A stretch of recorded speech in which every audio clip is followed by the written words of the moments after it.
Buenos días a todos, mi nombre es Carolina Alarcón, soy estudiante del programa de Contaduría Pública y el día de hoy les voy a hablar sobre los hitos históricos del modelo de desarrollo dominante. Para empezar, pues quiero aclarar que un hito histórico es un acontecimiento importante que ha tenido impacto durante cierta época de la historia. El primer hito se dio en el siglo XVI.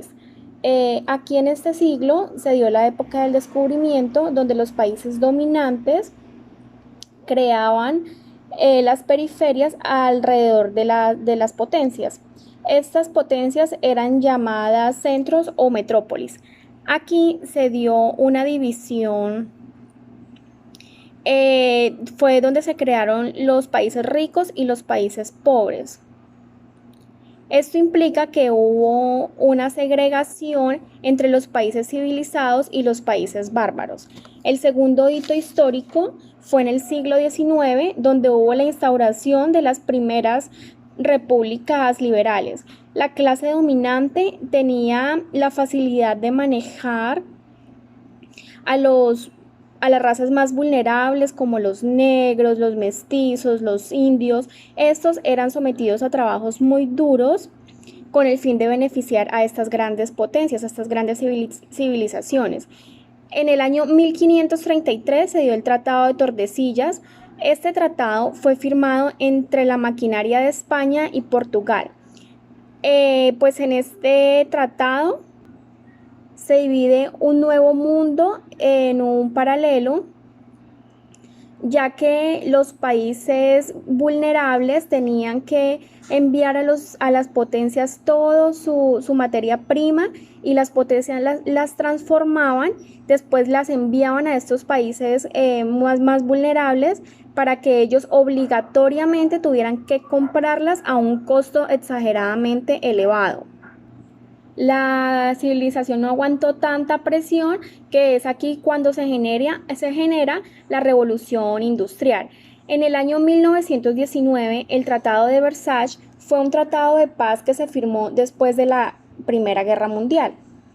El principal objetivo de este tratado pues era devolver la independencia a esos países que habían sido sometidos, que habían sido invadidos, y además les exigió a Alemania que tenían que responder económicamente por todos los daños causados, ya que consideraron que ellos fueron los mayores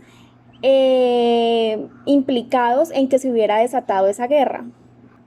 La sanción impuesta a Alemania fue el pago total de la deuda pues a los países, tenían que devolver los territorios invadidos y quedó por fuera, por decirlo así. Ellos no podían volver a invadir países, quedaron completamente prohibidos. Fueron sancionados para poder acceder a estos territorios. En el año 1949 se dio la era del desarrollo.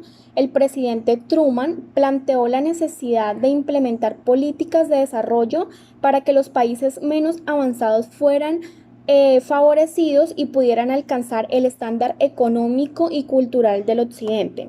Es aquí cuando se impulsa los países de Asia, África y América Latina se convirtieron en países subdesarrollados. En 1960 se dio la teoría del despegue de Poston. Poston muestra las medidas que deben seguir los países del tercer mundo para tener ese despegue. Poston dice que para que el país se considere que tenga un despegue debe tener tres características. Una es la productividad agrícola, la existencia de mercados y la estabilidad política. Cuando los países tienen estas tres características, en una etapa de 20 y 30 años se puede decir que lograrían la industrialización acelerada y el progreso del país.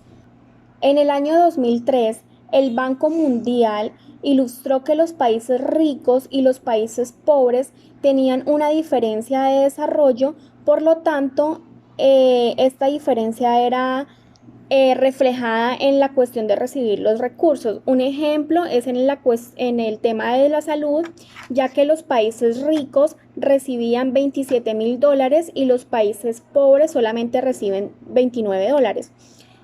Pues en esta medida nos damos cuenta de la desigualdad que hay a nivel continental.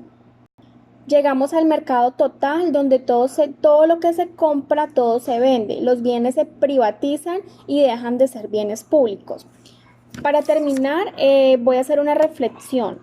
Pues con este trabajo que he desarrollado nos podemos dar cuenta que con el pasar de estos acontecimientos ya mencionados, podemos decir que en cierta medida, hemos evolucionado, aunque estamos un poco atrasados, hemos podido obtener algunos beneficios.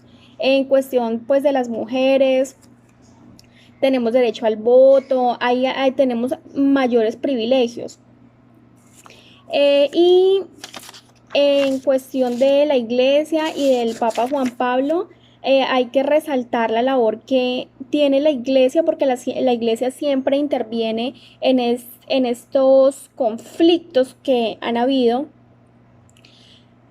Siempre han intervenido a favor de los menos favorecidos.